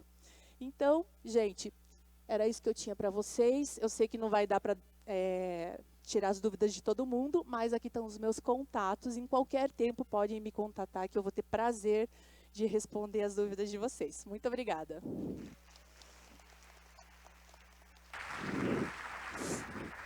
Obrigado, doutora Cristina. A doutora Cristina vai ter uma surpresinha para vocês daqui a pouquinho. E vamos aproveitar até uma surpresinha daqui a pouco. Aguenta aí. Aguenta aí. Não, o que vai ficar na fogueira são os outros. E é bom, vamos dar continuidade aqui. O doutor Marcos Leão falou em um determinado momento que a família inteira se submeteu à cirurgia. E outras famílias é uma família que faz cirurgia, né? Vão acusar a gente de nepotismo aqui, né, Dr. Thomas? Eu queria chamar ao palco o Dr. Tiago Zego para falar que é cirurgião bariátrico aqui de São Paulo. Brincadeiras à parte, ele é filho do Dr. Thomas Zego, pai e filho grandes cirurgiões, para falar de como eu posso melhorar os resultados da cirurgia. Seja bem-vindo, Dr. Tiago.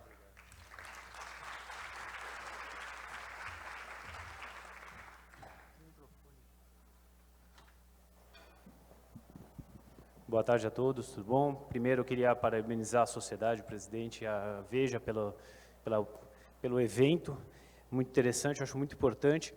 E aí o pessoal pergunta, o tema que foi pedido a mim, como eu vou otimizar os resultados da cirurgia? O que um cirurgião vai falar sobre isso? O que vocês, operados ou futuros pacientes que vão operar, o que eu vou falar sobre isso? Vocês estão esperando uma mágica, uma diminuição na alça, o pessoal fala assim, não é bem isso, eu vou falar uma coisa bastante... talvez subjetiva, mas com as palestras que me vieram antes de mim, eu acho que facilitou muito o meu trabalho. O que todos precisam entender, e já foi falado muito sobre isso, que a obesidade é uma doença crônica, progressiva e sem cura. Se vocês não tiverem consciência disso, vocês não vão ter sucesso a longo prazo. É óbvio que vocês precisam saber qual é a gravidade dessa doença. A gente não está brincando, todo mundo trata muito sério outras doenças, porém a obesidade acha que é só uma preguiça ou é algo circunstancial. O que causa obesidade? Já foi falado muito, mas não sabemos. Não sabemos ao fundo. Temos algumas informações, porém, cada dia que passa, a ciência descobre novos hormônios, novas questões. Hoje se falou aí que o músculo é um órgão hormonal, é metabólico, então a gente está descobrindo algumas questões. E então, a gente, para ter uma melhora do tratamento dessa doença, obesidade, do qual a cirurgia só faz parte do seu tratamento, a gente precisa tentar abordar grande parte dessas questões, como foi dito anteriormente. E é importante vocês saberem, a obesidade, como eu falei, por ser uma doença crônica, tem que precisar de um tratamento crônico, ou seja, para sempre. Assim como vocês, ou com certeza têm conhecidos que têm diabetes, pressão alta ou coisas do gênero, ninguém para de tratar a sua diabetes nas férias. Ah, nas férias eu posso, não vou tomar meu remédio da pressão. Aí quem opera, trata durante a semana, aí nas férias, larga a mão. Né? Isso acontece com muita frequência. Então, a gente não pode parar de tratar essa doença, obesidade. E não é só com a cirurgia que vocês vão resolver o problema. Muito bem. E agora, como a gente vai melhorar os resultados? Eu já não, na verdade, não precisaria falar mais nada, é só seguir o que foi dito anteriormente, o que o Hélio falou, a Tarsila, a Cristina Crisaquino e o que vão falar também endocrinologistas sobre as questões medicamentosas. Então, muito bem, vocês precisam fazer uma orientação nutricional, precisam mudar estilo de vida, fazer psicoterapia, tratamento interdisciplinar. E os medicamentos, vai ser falado em breve, hoje é uma boa ferramenta do qual a gente pode voltar a usar. Suplementação vitamínica, já foi falado, porque quando se fala em bom resultado da cirurgia, todo mundo pensa em peso. Porém, o que é o sucesso da cirurgia? Isso a gente tem que pensar também. Porque o sucesso é simplesmente a gente ter um bom peso? Não obrigatoriamente. Um paciente de 140 quilos, hipertenso, diabético, que tem restrições mecânicas do seu corpo, quando ele opera, emagrece, foi para 100 quilos, mas o meu IMC ainda não está tão bom. Porém, esse paciente melhorou as questões clínicas dele, diminuiu os medicamentos do qual ele está fazendo uso, ele teve um sucesso sim da sua cirurgia. Então, quando a gente fala em tratamento, a gente tem que pensar no sucesso global deste paciente, e não só no peso, e a suplementação vitamínica, como foi dita muito bem, é obrigatória e para sempre. Mudança comportamental é obrigatório, né? Como ela falou, o mínimo. Vocês estão no shopping, você pode ir pela escada normal ou escada rolante, vai de escada normal. São as pequenas atitudes do qual vocês vão levar a longo prazo. A reeducação alimentar, como a Tarsila falou muito bem. Aí o pessoal fala, mas eu vou fazer dieta a vida inteira? Tira esse nome dieta, né, que os psicólogos e psiquiatras falam, né, essas palavras batem na nossa cabeça e incomodam. Não é dieta, é reeducação alimentar. Aprendam a comer. Né, são as boas escolhas e todo mundo faz dieta, não é mérito só de quem operou ou de quem vai operar. A modelo faz dieta, o atleta de alta performance faz dieta, o diabético faz dieta. Então, se vocês entenderem que vocês só estão fazendo o que deve ser feito, como foi falado, vocês vão ter um caminho melhor. Tratamento medicamentoso, essa doença, como eu falei, crônica, progressiva e sem cura. Ela tende a voltar ou tende a piorar. Tem pessoas que eu brinco com meus pacientes, todos vão voltar a engordar. Espero que com 150 anos. Mas se voltar antes, tem que buscar o tratamento. Eventualmente associar algum medicamento ou tentar algum outro recurso. Psicoterapia é obrigatório para todo mundo. Seja psicoterapia em grupo, a gente tem na clínica e tem tido bons efeitos, porque até isso você divide com os outros pacientes as suas dificuldades, as dificuldades deles, isso ajuda muito. E a psicoterapia é obrigatória para todo mundo, não só quem opera, eu sou muito a favor dela, até para vocês lidarem bem com a comida. Por que a comida tem aquela situação, aquela posição na vida de vocês e assim por diante. E aí eu quis trazer um pouco, para mudar um pouco o espectro, o que a gente deve usar, o Caetano falou muito bem no nosso Body Life, mas a gente tem que usar hoje, nos dias de hoje, a tecnologia a nosso favor. Cuidado com a inteligência artificial, ela está vindo, ela é muito boa, mas tem que saber usar. Mas eu quis falar de uma tecnologia mais simples, vamos dizer assim. As teleconsultas hoje. Quem é de São Paulo, sou aqui de São Paulo, tem pacientes de Guarulhos, pacientes da praia. Paciente, doutor, eu não estou indo na consulta porque eu moro a 2 horas daí. Use a teleconsulta. A gente tem muitos recursos hoje tecnológicos, do qual a gente pode nos aproximar, fato que traz um acompanhamento a longo prazo para vocês. A nutrição online, as nossas nutricionistas fazem muitas terapias, atendimentos online, terapia online. O meu terapeuta eu fazia online, nem conheço ele pessoalmente. Abria o computador, atendia, fechava o computador, isso facilitava muito minha vida. E os aplicativos? Se vocês procurarem, eu coloquei aqui uma pesquisa rápida, mas se vocês procurarem no Apple Store, no Google Play, a quantidade de aplicativo vinculado à saúde, tem melhores e piores, mas tente um. Tem aplicativo para fazer atividade física, aplicativo para comer direito, para tomar líquido direito, ou seja, o resultado bom da cirurgia não é só peso, mas o cara tá bom, ele emagreceu, mas está sem massa magra, não está se hidratando direito, está tendo dumping, está tendo hipoglicemia. Esse não é um sucesso. O sucesso é vocês terem consciência e um bom segmento. A gente tem muitos pacientes que fazem, a minha personal mesmo, ela atendia outras pessoas online, isso era muito bom, muito dinâmico, tem aplicativos para isso, tem vários deles. Como falei, os aplicativos, procurem, vocês podem seguir, então isso facilita muito, óbvio que com uma personal, não quero tirar o trabalho de ninguém, mas uma personal ajuda, mas às vezes o aplicativo pode ser um facilitador. As compras online, doutor, eu não estou usando vitamina porque está cara, porque não tem farmácia perto de casa. Não é desculpa, hoje em dia. Então, para ter um bom resultado, tem que tomar vitamina e a gente pode usar esse recurso. As redes sociais. Cuidado com as redes sociais, porque elas ajudam muito, mas às vezes atrapalham. Né? Quem já, com certeza os colegas médicos, ou quem já não ouviu, doutor, me falaram que cai os dentes. Eu falei, quem falaram? Falaram é muita gente, né? Eu vi numa rede social ali. E qual foi a faculdade que essa pessoa da rede social fez? Então, cuidado, usem para trocar informação, trocar experiência, trocar dificuldades, porém, não acreditem em tudo que vocês leiam. E eu acho muito interessante, hoje eu falei com a Karina aqui da sociedade, ela estava com um smartwatch, falei, quantos passos você já deu aqui hoje? Então, vocês sabem, né, a partir de 10 mil passos por dia, vocês saem do grupo do sedentarismo, ou 15 minutos de exercício por dia, né? 10 mil passos não é pouco. Se vocês usarem o smartwatch, pode ser até um baratinho. Esse band aqui, aquele band do canto, por R$100 vocês compram no Mercado Livre. Tem os mais modernos. Mas com isso vocês monitoram. Tem o smartwatch hoje que monitora o sono, monitora a quantidade de sono REM que você tem, quantidade de exercício, isso tudo, e até o perfil da atividade física que vocês fizeram, com vários tipos de exercício. Então, usem e abusem desses recursos para vocês manterem o peso. TV bariátrica, como foi falado, eu sempre falo nas palestras que a gente dá para os pacientes lá na clínica também. Para que você fala isso? Porque para vocês buscarem informação correta, e não só nesses grupos, não só no Google, se vocês colocarem no Google qualquer informação hoje, amanhã já é verdade absoluta.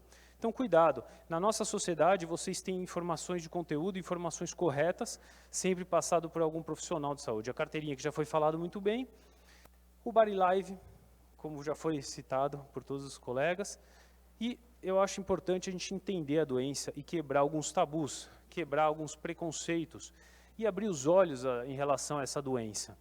Se a gente não abre os olhos e não tira esse estigma, na primeira consulta do meu paciente eu sempre falo para ele, não é culpa sua ser obeso, assim como não é culpa do hipertenso ser hipertenso. Eu tenho pacientes que são magros, atletas e têm diabetes, é culpa deles ser diabético? Então, se vocês entenderem tudo isso, vocês vão diminuir as expectativas, vão diminuir as cobranças. Fato da questão psicológica também piora muito. A gente vê, todo mundo já viu isso. Eu ganhei 10 quilos, aí chutei o pau da barraca. 10 quilos a mais, tem uma recidiva natural de alguns quilos, tudo bem. Mas começou a ganhar um pouco mais, talvez ainda tenha como buscar esse paciente. 20, 30, 40, aí já fica um pouco difícil. Então, cuidado com as expectativas. Eu tenho muito medo quando algum colega fala meta. A gente não deveria colocar meta de peso para os pacientes. E nem meta do colega, meta do amigo. Mas fulano perdeu 20 quilos, só perdi 10. Cuidado. Eu gosto de colocar essas fotos, porque assim, quanto maior o sarrafo, maior a frustração. Eu brinco com o meu paciente, quantos quilos você precisa perder hoje? 1, amanhã 1, e vai devagarzinho para ter um bom resultado.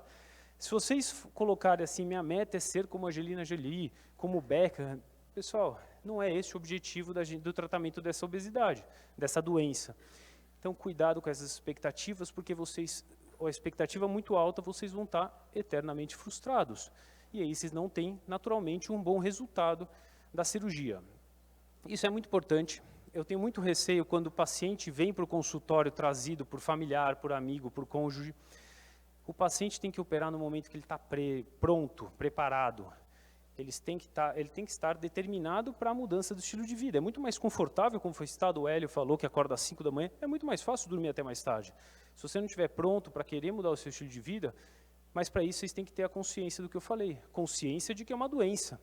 Ninguém deixa de tratar o câncer, ninguém deixa de tratar a pressão alta, sabendo que a obesidade traz todas aquelas possíveis complicações, ou agrava algumas doenças, ou piora, vocês vão tratar, né? E eu tirei isso aqui, né, pai? Você já usou essa foto aqui há uns 40 anos, eu acho. A cirurgia bariátrica não é uma máquina dos sonhos. Ela é temporal, é um processo temporal. A melhora do seu peso é temporal. Vocês não vão perder um absurdo de peso nas primeiras semanas. Se dediquem, que é com exercício, nutrição, psicoterapia, que a longo prazo vocês vão ter um sucesso. E eu brinco aqui, né? 60% alimentação, 30% treino pesado e 10% vergonha na cara. Brincadeiras à parte, eu acho que é muito mais vergonha na cara e determinação para vocês mudarem e procurarem bons profissionais para cuidar da saúde de vocês. É isso que eu tinha para falar, obrigado, estou à disposição.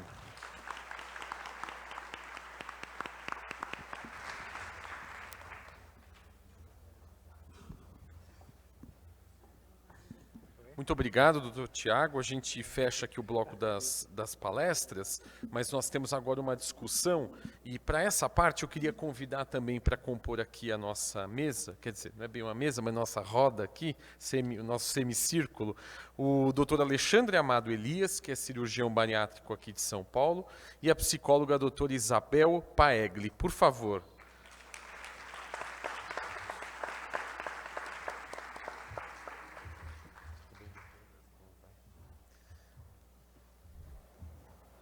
E eu vou passar a palavra agora para o doutor Thomas Zego e para a minha colega Paula Félix, que vão conduzir, vão moderar aqui o nosso debate e também as respostas para as perguntas enviadas pela plateia e pela audiência. Doutor Thomas, Paula, é com vocês. Bom, boa tarde, obrigada a todos que estão assistindo. Eu gostaria de aproveitar agora para fazer uma pergunta aqui de quem está assistindo online, para o doutor Alexandre. Nós tivemos aqui informações sobre pré e pós-operatório, né? Veio uma dúvida sobre hérnia de hiato e a cirurgia bariátrica, se tem alguma relação entre elas. Obrigada. Sim. Nós comentamos a importância da realização de forma protocolada da endoscopia digestiva alta, né? E a hérnia de hiato é uma alteração da anatomia ali, da transição esôfago-gástrica, que está fortemente relacionada com a doença do refluxo. Na presença de uma hérnia de hiato volumosa, grande, que vai ser avaliado na endoscopia, e a vigência da doença do refluxo diagnosticada, porque nem todo paciente que tem hérnia de hiato tem doença do refluxo, mas é muito comum que os pacientes com doença do refluxo tenham hérnia de hiato, é necessário que se converse com a equipe para avaliar qual que seria a melhor técnica para aquele paciente. Em algumas situações, o bypass gástrico é uma opção que permite o tratamento da hérnia de hiato associado ao tratamento da obesidade simultaneamente, no mesmo tempo cirúrgico. Então, de fato, a hérnia de hiato pode influenciar na escolha do seu cirurgião em relação a qual a técnica cirúrgica vai ser utilizada.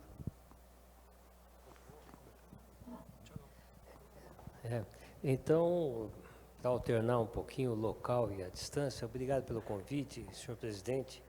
Ele está distraído conversando, mas fica agradecimento da mesma maneira. Luiz, não atrapalhe o presidente. A pergunta veio do auditório. Luísa, ela pergunta: fiz minha cirurgia pelo convênio, conheci meu médico na sala de cirurgia e ele não me deu alta, foi alguém da equipe. Tá certo isso? O que você acha, Elias? Boa tarde. É uma pergunta bastante perigosa, né? Mas não está certo, ao meu ver, tá? Tudo que foi falado até aqui e que a gente normalmente segue, né, no nosso instituto, isso é muito complicado. O tratamento ele é multimodal, né? A gente viu aqui as exposições belíssimas e que há necessidade dessa relação médico-paciente desde o início da primeira consulta, né? Geralmente, a primeira consulta é com o cirurgião. A partir daí, a gente já estabelece essa conexão, essa relação médico-paciente, né? Então, isso tende a trazer todos os benefícios possíveis. Esse cenário que o Thomas acabou de colocar, a gente vê realmente acontecer.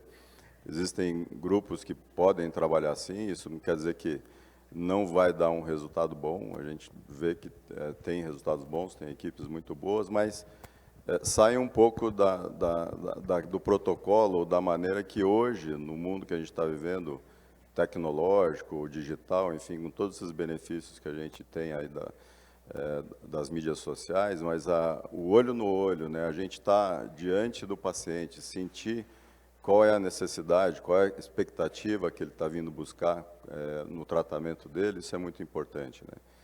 Então, uma pergunta como essa, a gente percebe que realmente, para a maioria, pelo menos, dos pacientes, faz muita diferença o fato de ele conhecer o médico que vai tratar dele, que ele vai estar lá na hora da anestesia, dando todo o suporte, o fato dele ver o rosto do cirurgião antes da anestesia faz muita diferença.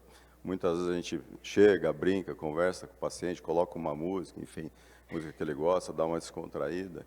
E também no dia seguinte, né, você está sendo acompanhado pelo médico, por toda a equipe, não só o cirurgião, faz muita diferença. Eu acho que a gente tem que buscar esse tipo de conduta e é o que a gente tem feito no nosso transcorrer e da nossa vida. Perfeito, doutora Isabel. Uma dúvida sobre a importância da psicoterapia para a adesão à atividade física, porque a gente sabe que os pacientes têm certa... Não só os pacientes, né? Acho que todos nós temos essa dificuldade para adesão. E também em relação à alimentação, como é que essas três áreas convergem? Obrigada. Bom, primeiramente, eu queria agradecer ao Dr. Valésio, muito obrigada.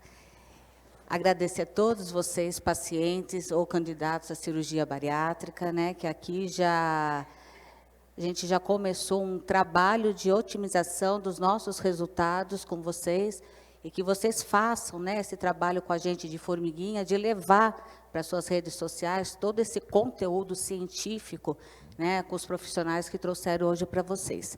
Muito obrigada pela essa parceria. Bom, minha querida, primeira coisa, a psicoterapia, né, ela é um tratamento que você faz semanalmente. Então, na cirurgia bariátrica, a gente faz um trabalho, pode ser psicoterapêutico e também um trabalho específico, né, que é da psicologia da saúde, que não envolve só a psicologia clínica. Então, a gente faz um pacote de pré-operatório para preparar esse paciente para a cirurgia bariátrica. E depois, uma vez por mês, até completar um ano. Esse é o protocolo que eu trabalho em cirurgia bariátrica e que a gente agora, nas COESAs, né, temos as diretrizes, que nós podemos fazer até 3 sessões de pré-operatório para preparar melhor esse paciente.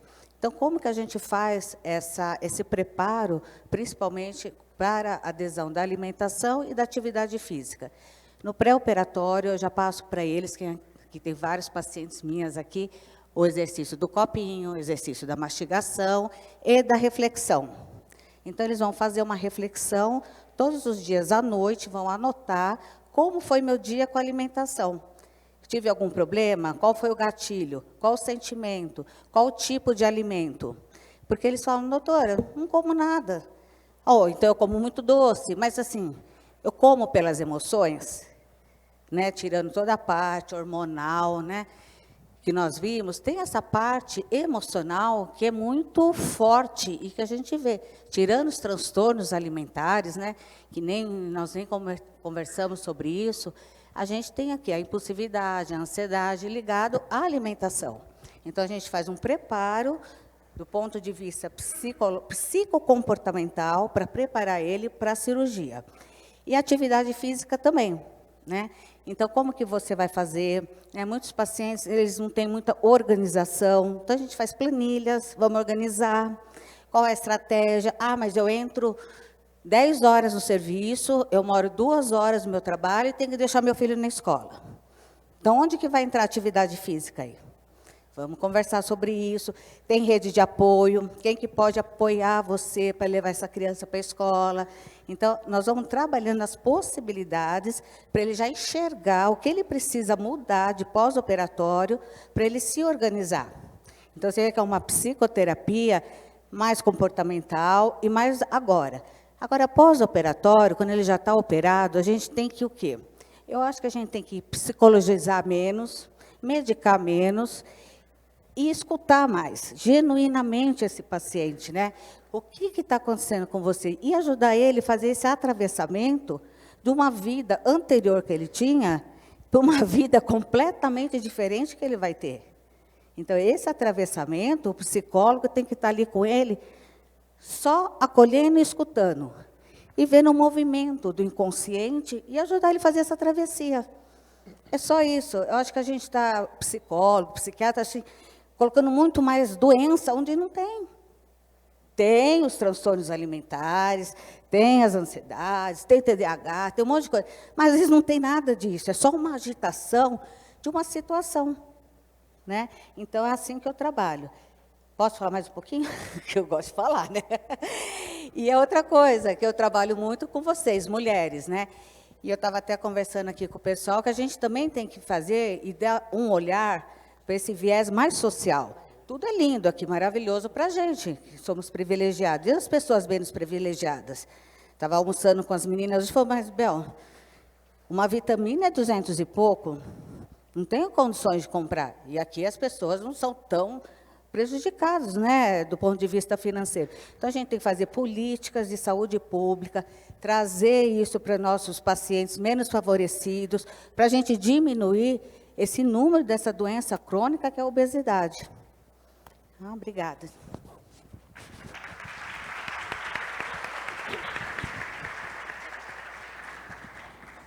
Nós temos duas perguntas de questões nutricionais, vou resumir numa só. Vocês gostam de que fale o nome? Espera um pouquinho só. Então, a Luísa pergunta... Não, a Luísa já respondi. Não, está aqui. A Cecília pergunta se a intolerância à lactose ocorre por causa da operação e se isso vai pelo resto da vida. E a outra pergunta nutricional, quem pergunta é a Alessandra, que ela sempre tem dúvida na composição da dieta. Ela escuta falar muito em proteína e carboidrato, mas nunca de lípides. Obrigada das duas perguntas. Primeiro, da intolerância à lactose, na verdade, não pode ser uma intolerância transitória do pós-operatório, mas aí, obviamente, que exige um acompanhamento mais clínico para fechar se realmente é uma intolerância a longo prazo. O que acontece é que nas primeiras semanas de pós-operatório, até para auxiliar um pouco no processo, a recomendação é usar os lácteos sem a lactose, né? Aí cada um discutindo com a equipe como que vai fazer, mas não é incomum existir um pouco de intolerância, mas que não necessariamente é pela questão da deficiência da enzima, é uma adaptação transitória. Pode ser que aconteça, e aí junto com a equipe médica a gente fecha o diagnóstico. E composição nutricional é uma coisa que a gente não tem totalmente fechado, né? As gorduras, mesmo quando a gente fala do dia a dia de quem não tem a bariátrica, hoje o que a gente estimula é o acesso às gorduras de boa qualidade, né? Então gorduras mais vegetais, vinda das frutas oleaginosas ou dos óleos mais vegetais, mas óbvio que gordura, do ponto de vista nutricional, é o macronutriente, né? O nutriente da refeição ali que é o mais calórico. Só para a gente ter uma ideia, carboidrato e proteína fornecem para o corpo 4 calorias por grama e a gordura 9. Então, óbvio que a gente sempre pensa que o processo do pós-operatório ele exige aí um raciocínio da gente controlar a quantidade de caloria.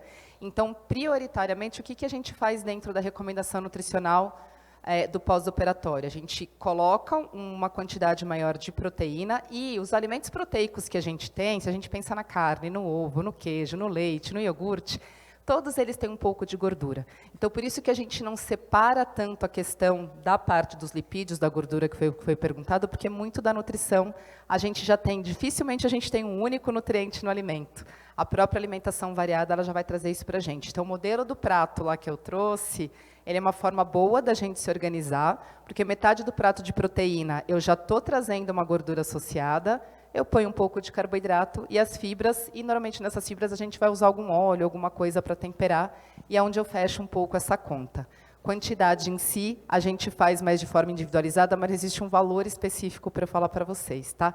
E, gente, só vale a pena eu falar de álcool, tá? Eu falei das calorias aqui, lembrar que álcool tem 7 calorias por grama, álcool não tem dose segura, e pós-operatório também é importante a gente evitar muito, porque é uma caloria vazia que entra de forma fácil, só que traz muito dano, principalmente quando a gente pensa em sucesso da cirurgia, que acho que tudo que a gente falou de sucesso aqui, a gente esqueceu de colocar o álcool na história, então aproveitei que eu estou falando aqui só para deixar.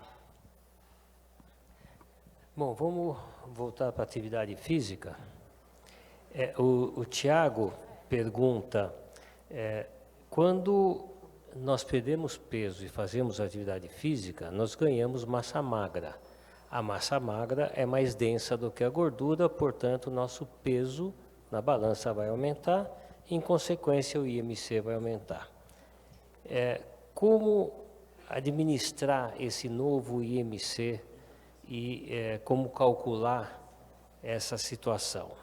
E uma segunda pergunta que também envolve atividade física é a pergunta